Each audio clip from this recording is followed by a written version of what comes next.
Hello friends, we're in a series of finding Sabbath rest and enjoying the benefits of living in rest, at peace with God and the fruitfulness in His service. See, mankind was called into this estate, a dispensation called the Sabbath, which Jesus said He was made for man. It was this perpetual state of peace and blessedness with God.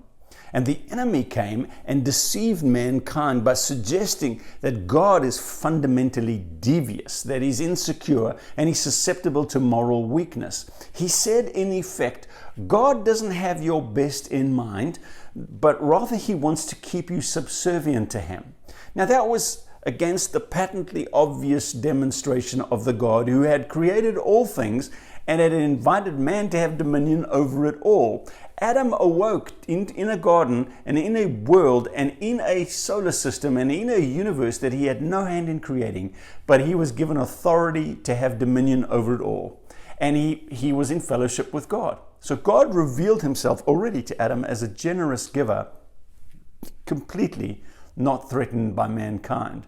But the enemy came and his lies suggested a picture of God, which when they believed led both to the fall of mankind, but also to a place of enmity with God. In other words, they lost their space of rest.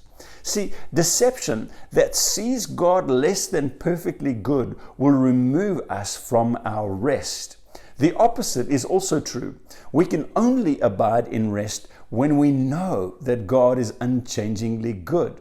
See, Genesis 3:1, the enemy said, "Did God really say you must not eat from any tree that's in the garden?" And then they said, "Yeah, He said we can't, we'll surely die." And He said, "You will not surely die, for God knows when you eat from that tree, your eyes will be open and you'll be just like God, knowing good from evil." And since that fall, men have viewed God from this vantage point. Unsure of His nature, distrustful of His motives, given to blaming Him for all our problems. Fallen man is at enmity with God in their hearts and in their minds. But mankind who bought the lies do not believe God has it in His heart to sanctify for Himself a people and create a dispensation where we're always blessed. It sounds too good to be true. So, part of being at rest in a Sabbath rest which is very important to fruitfulness for us, is that in Sabbath rest, we have to come to a correct understanding of just how good God is. Remember that when you understand the truth about the goodness of God, it'll bring you into rest. You'll find rest and peace with Him. When you are believing a lie about the goodness of God, and you think He's devious in some way, you will not find rest. It's those who know that He's eternally good and loving and faithful that find rest. They say things like, "Surely His goodness and His loving kindness are going to follow me all the days of my life," just like David did.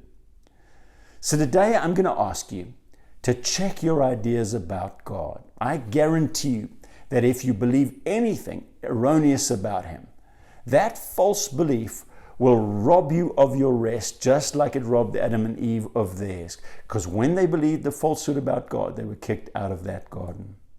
If you want to be at rest and in the Sabbath blessings, ascribe greatness to God. Sing His praise. Imagine the kindest, most faithful, the most abounding in love person that you've ever met, and then relate to Him. His name is Jesus. So today I'm asking you, check what you believe about God. Because if you're believing a lie about His nature, it'll take rest right out of your life. But the moment you come to good theology, the moment you see God for who He really is, you'll find grace and rest and peace entering your soul. And you will find a great production. Fruitfulness will break out everywhere around your life because God's favor is made manifest through you. We miss you. We think of you often. Can't wait to see you again. God bless you. Bye.